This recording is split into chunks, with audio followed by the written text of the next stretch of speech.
ವಿಜಯನಗರ ಜಿಲ್ಲೆಯ ಹಗರಿಬೊಮ್ಮನಹಳ್ಳಿ ಪಟ್ಟಣದ ಸರ್ಕಾರಿ ಗಂಗಾವತಿ ಭೀಮಪ್ಪನವರ ಪ್ರೌಢಶಾಲೆಯಲ್ಲಿ ಅಕ್ಕಿ Basamma Thotappa public charitable trust ವತಿಯಿಂದ ವಿದ್ಯಾರ್ಥಿಗಳಿಗೆ ಉಚಿತ ನೋಟ್ ಪುಸ್ತಕಗಳನ್ನು ಕುಟುಂಬಸ್ಥರು ವಿತರಣೆ ಮಾಡಿದರು. ಶಿಕ್ಷಣ ಬೇರುಗಳನ್ನು ಪ್ರಾಥಮಿಕ ಹಂತದಲ್ಲಿ ಗಟ್ಟಿಗೊಳಿಸಲು ಟ್ರಸ್ಟ್ಗಳ ಮೂಲಕ ಮುಂದಾಗಿರುವುದು ಶ್ಲಾಘನೀಯ ಎಂದು ಕ್ಷೇತ್ರ ಶಿಕ್ಷಣಾಧಿಕಾರಿ ಮೈಲೇಶ್ ಬೇವೂರು ತಿಳಿಸಿದರು. ಈ ವೇಳೆ ವೈಸ್ ಪ್ರಿನ್ಸಿಪಲ್ ಮಲ್ಲಪ್ಪ ಹಾಗೂ ಸಹ ಶಿಕ್ಷಕರು ಭಾಗವಹಿಸಿದರು. ಹೊಸಬೆಳಕು ನ್ಯೂಸ್, ವಿಜಯನಗರ. ಆ ಕಾದಂಬರಿ ಹೆಸರೇನಪ್ಪ ಅಂತಂದ್ರೆ ತುಂಬಾ ಅದ್ಭುತವಾದ ಕಾದಂಬರಿ. ನನಗೆ ಅದು ಬಹಳ ಇಷ್ಟ. ನಾನು ಓದ್ತಾ ಇದ್ದೆ. ಯಾವುದು ಅಂತೇಳಿ ಅದು ಸ್ವಲ್ಪ ಅದರ ಆಚೆ ನಾವು ನೋಡೋದಾದ್ರೆ ಅದು ವಿಚಾರಕ್ಕೂ ಬರ್ತದೆ, ವಸ್ತುಗಳಿಗೂ ಕೂಡ ಬರ್ತದೆ ಅಂತ. ಜಗತ್ನಲ್ಲಿ ನೀವು ಒಂದು ಮಾತು ಕೇಳಿರ್ಬೇಕು. ಈ ಪ್ಯಾಂಡಮಿಕ್ ಕೋವಿಡ್ ಬಂದ ಸಂದರ್ಭದಲ್ಲಿ ರಥ ಎಲ್ಲರೂ ದಾನ ಮಾಡ್ತಾರೆ.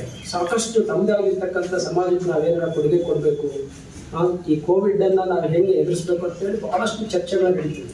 ಈ ಜಗತ್ತಿನಾದ್ಯಂತ ದೊಡ್ಡ ದೊಡ್ಡ ಚರ್ಚೆಗಳಾಗ್ತದೆ. ಬಹಳಷ್ಟು ಜನ ಸ್ಟಾರ್ಸ್ಗಳು ತಮ್ಮದ ಕೈಯಿಂದ ಆಗಿರ್ತಕ್ಕಂಥ ಧನ ಸಹಾಯವನ್ನು ಮಾಡ್ತಾರೆ, ಮೆಟೀರಿಯಲ್ಸ್ಗಳನ್ನ ಕೊಡ್ತಾರೆ, ಎಲ್ಲದೂ ಆಗ್ತದೆ. ಆದರೆ ನಮ್ಮ ದೇಶದಲ್ಲಿ ಇರ್ತಕ್ಕಂಥ ಒಬ್ಬ ಪ್ರಖ್ಯಾತ ಕೈಗಾರಿಕೋದ್ಯಮಿ ಅವರು ಒಂದು ದಾನ ಮಾಡ್ತಾರೆ. ಸುಮಾರು 500 ಕೋಟಿ ರೂಪಾಯಿಯನ್ನ ಆ ಸಂದರ್ಭದಲ್ಲಿ ದಾನವಾಗಿ ಕೊಡ್ತಾರೆ. ಏನಂದ್ರೆ ಅದ್ರಲ್ಲಿ ಏನಿದೆ ಅಂತ ನಾನು ನಿಮ್ಗೆ ಹೇಳ್ತೀನಿ. ಆಕೆ ಮೂಲತಃ ಅಫ್ಘಾನಿಸ್ತಾನದವರು, ಸಾದಿಕ್ ಸುರೈ ಅಫ್ಘಾನಿಸ್ತಾನದವರು. ಆಕೆ ಒಬ್ಬ ರಾಜಮನೆತನದಲ್ಲಿ ಹುಟ್ಟಿರ್ತಕ್ಕಂಥದ್ದು. ಮುಸ್ಲಿಮ್ಸ್ ಅಲ್ಲಿ ಮುಸ್ಲಿಂ ಮಹಿಳೆಯರು, ಅದರಲ್ಲೂ ಮಹಿಳೆಯರಿಗೆ ಎಜುಕೇಶನ್ ಕೊಡುವಂಥದ್ದು ಅಂತಂದರೆ ನನಗೆ ಭಾಳ ಸಂತೋಷವಾಯಿತು.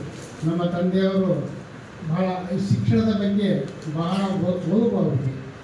ತಾವು ಬಹಳ ಕಷ್ಟಪಟ್ಟು ಅವರು ಜೀವನ ನಡೆಸಿದ್ದಾರೆ. ಅವ್ರಿಗೆ ಅವತ್ತಿಗೆ ಓದಲಿಕ್ಕೆ ಆಗಿಲ್ಲ. ಅವರಿಗೆ ಈಗ 92 ವರ್ಷ ಆಗುತ್ತೆ.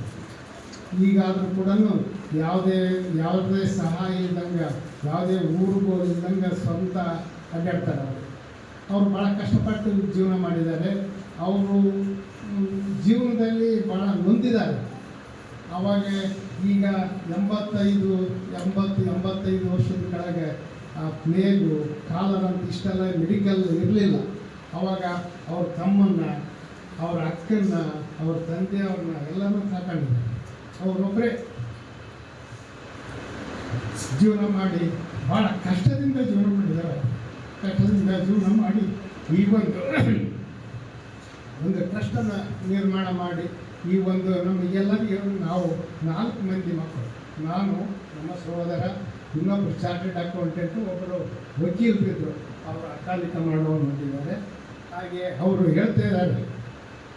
ಈಗ ನಮ್ಮ MP.M. ಮಂಜುನಾಥ್ ಅವರು ಹೇಳಿದರು, ಅಂದರೆ ದುಡಿಮೆಯ ಒಂದು ಭಾಗವನ್ನು ದಾನಕ್ಕೆ ಇಡಬೇಕಂತ. ಅದನ್ನು ನಮ್ಮ ತಂದೆಯವರ ಜೀವನದಲ್ಲಿ ಅಳವಡಿಸಿಕೊಂಡಿದ್ದಾರೆ, ಅದನ್ನು ಮಾಡ್ತಾ ಇದ್ದಾರೆ. ಅದನ್ನು ನಾವು ಕೂಡ ಮುಂದಿನ ದಿನಗಳಲ್ಲಿ ನಮ್ಮ ತಂದೆಯವರ ಹಾಕಿದ ಮಾರ್ಗದರ್ಶನದಲ್ಲಿ ಅದನ್ನು ನಾವು ನಡೀತೀವಿ ಅಂತ ಭರವಸೆಯನ್ನು ಹೇಳ್ತಾರೆ. ಹಾಗೆಯೇ ಇದೆಲ್ಲದೂ ಮಕ್ಕಳಲ್ಲಿ ಯಾಕೆ ಅಂದರೆ, ಮಕ್ಕಳಲ್ಲಿ ಕೂಡ ಮುಂದಿನ ದಿನಗಳಲ್ಲಿ ಆ ಒಂದು ಮನೋಭಾವನೆಯನ್ನು ಬೆಳೆಸಿಕೊಂಡು ನೀವು ನಿಮ್ಮ ಊರಿಗೆ, ನಿಮ್ಮ ತಾಯಿ ತಂದೆಗಳಿಗೆ, ನಿಮ್ಮ ಓದಿರ್ತಕ್ಕಂಥ ಶಾಲೆಗೆ ಕೀರ್ತಿಯನ್ನು ತರುವಂಥ ಮಕ್ಕಳು ನೀವು ಆಗಲಿ ಅಂತ ಆಶಿಸುತ್ತಾ, ನನಗೆ ಈ ಕಾರ್ಯಕ್ರಮದಲ್ಲಿ ಮಾತನಾಡಲಿಕ್ಕೆ ಅವಕಾಶ ಕೊಟ್ಟಿರ್ತಕ್ಕಂಥ ತಮ್ಮೆಲ್ಲರಿಗೂ ವಂದಿಸಿ ನನ್ನ ಮಾತುಗಳನ್ನು ಮುಗಿಸುತ್ತೇನೆ. ಜೈ ಹಿಂದ್.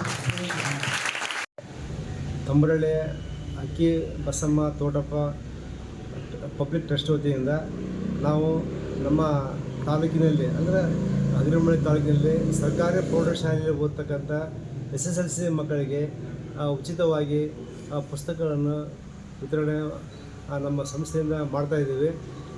ನಮ್ಮ ಅಕ್ಕಿ Basamma Thotappa public charitable trust ವತಿಯಿಂದ ನಮ್ಮ ತಂಬರಳ್ಳಿ ಭಾಗದಲ್ಲಿ ಸಾಕಷ್ಟು ಕಾರ್ಯಕ್ರಮಗಳನ್ನು ನಾವು ಮಾಡಿದ್ದೀವಿ. ಧಾರ್ಮಿಕ ಕಾರ್ಯಕ್ರಮಗಳು, ಸ್ಪೋರ್ಟ್ಸ್ಗಳು ಮತ್ತು ಸಾಮಾಜಿಕ ಕೆಲಸಗಳು. ಈ ಸರಿ ನಾವು ಏನು ಮಾಡಿದ್ವಿ ಅಂದರೆ, ನಮ್ಮ ತಂಬರಳ್ಳಿಯಿಂದ ಇರ್ತಕ್ಕಂಥ ಎಲ್ಲ ನಾವು ಸರ್ಕಾರಿ ಪ್ರೌಢಶಾಲೆಗೆ ಪ್ರತಿಯೊಬ್ಬರಿಗೆ ಪುಸ್ತಕಗಳನ್ನು ವಿತರಣೆ ಮಾಡುವ ಮುಖಾಂತರ ಮಾಡಿ 7,000 ಪುಸ್ತಕಗಳನ್ನು ನಾವು ವಿತರಣೆಯನ್ನು ಮಾಡ್ತಾಯಿದ್ದೀವಿ. ನಮ್ಮ ಟ್ರಸ್ಟ್ ವತಿಯಿಂದ ಕನಿಷ್ಠ ಒಂದು 8 ವರ್ಷದ ಹಿಂದೆ ನಾವು 500 ಜನರಿಗೆ ಕಣ್ಣಿನ ಶಸ್ತ್ರಚಿಕಿತ್ಸೆಯನ್ನು ಹುಬ್ಬಳ್ಳಿಯಲ್ಲಿ ಮಾಡಿಸಿದ್ದೀವಿ. ತಂಬಳಿಯಲ್ಲಿ ಒಂದು ಕ್ಯಾಂಪ್ ಮಾಡಿ ಅವರೆಲ್ಲ ಬಸ್ಸುಗಳಲ್ಲಿ ಕರ್ಕೊಂಡೋಗಿ ಹುಬ್ಬಳ್ಳಿಯಲ್ಲಿ ಜೋಶಿ ಆಸ್ಪತ್ರೆಯಲ್ಲಿ ನಾವು ಕಣ್ಣಿನ ಯಶಸ್ವಿ ಚಿಕಿತ್ಸೆಯನ್ನು ಮಾಡಿದ್ದೇವೆ. ಅದೇ ರೀತಿ ನಮ್ಮ ತಂಬಳಿ ತೇರು ಇರ್ಬೋದು, ನಮ್ಮ ತಂಬಳಿಯಲ್ಲಿ ಒಂದು ಕುಟ್ರೇಶ್ವರ ದೇವಸ್ಥಾನವನ್ನು ನಮ್ಮ ಧಾರ್ಮಿಕ ನಮ್ಮ ಸಂಸ್ಥೆಯಿಂದಲೇ ಅದನ್ನು ಮೇಂಟೈನ್ ಮಾಡ್ತದೆ. ಕಟ್ಟಿಸಿದ ಸ್ಥಿತಿ ನಮ್ಮ ಮೇಜರ್ ಶೇರ್ ಎಲ್ಲ ನಮ್ಮ ಸಂಸ್ಥೆಯಿಂದಲೇ ಇದೆ. ಅದೇ ರೀತಿ ಮೊನ್ನೆ ಕೊಟ್ಟೂರಿನಲ್ಲಿ ದಕ್ಷಿಣ ಮಠದಲ್ಲಿ ಒಂದು 20 ಲಕ್ಷ ರೂಪಾಯಿದು ಒಂದು ಮುಂದೆ ದೇವಸ್ಥಾನ ಮುಂದೆ ಒಂದು ಮೇಲ್ಛಾವಣಿಯನ್ನು ಖರ್ಚು ಮಾಡಿ ನಮ್ಮ ಟ್ರಸ್ಟಿಂದ ಅದನ್ನ ನಿರ್ಮಾಣ ಮಾಡಿದ್ದೇವೆ. ಮತ್ತು ತಂಬಳಿಯಲ್ಲಿ ಸ್ಪೋರ್ಟ್ಸ್ಗಳನ್ನು ಸಹ ನಿರ್ಮಾಣ ಮಾಡಿದ್ದೇವೆ. ಸ್ಪೋರ್ಟ್ಸ್ಗಳು ಸಹ ವಾಲಿಬಾಲ್ ಇರ್ಬೋದು, ಕಬಡ್ಡಿಗಳು ಎಲ್ಲ ಟೂರ್ನಮೆಂಟ್ ಮಾಡ್ತಾಯಿದ್ದೀವಿ. ಆಮೇಲೆ ಸಾಕಷ್ಟು ನಮ್ಮ ಈ ಚಾರಿಟಬಲ್ ಟ್ರಸ್ಟ್ ಅಂದರೆ ಒಂದು ದೇಣಿಗೆ ಮುಖಾಂತರ ಮಾಡೋದಂದರೆ, ಅದೇ ರೀತಿ ನಮ್ಮ ಗದಗಿನ ತೋಟದ ಮಠದಲ್ಲಿ ಒಂದು ದತ್ತಿನಿಧಿ ಇಟ್ಟಿದ್ದೀವಿ. ಆಮೇಲೆ ಕನ್ನಡ ಸಾಹಿತ್ಯ ಪರಿಷತ್ತಿನ ಒಂದು ದತ್ತಿನಿಧಿ ಇಟ್ಟಿದ್ದೀವಿ. ಚನ್ನಬಸವನಗೌಡರ ಮಾಜಿ MLA ಚನ್ನಬಸವನಗೌಡರು ಅವರ ಹೆಸರಲ್ಲೇ ಒಂದು ದತ್ತಿನಿಧಿ ಇಟ್ಟಿದ್ದೀವಿ. ಅನೇಕ ಸಾಮಾಜಿಕ ಕಾರ್ಯಕ್ರಮಗಳನ್ನು ನಾವು ನಮ್ಮ ಸಂಸ್ಥೆಯಿಂದ ಮಾಡ್ಕೊತ ಬಂದೀವಿ. ಇದು ಮುಂದಿನ ದಿನಗಳಲ್ಲಿ ಇನ್ನು ಹೆಚ್ಚೆಚ್ಚು ಮಾಡಲಿಕ್ಕೆ ನಾವು ಪ್ರಯತ್ನ ಮಾಡ್ತೀವಿ.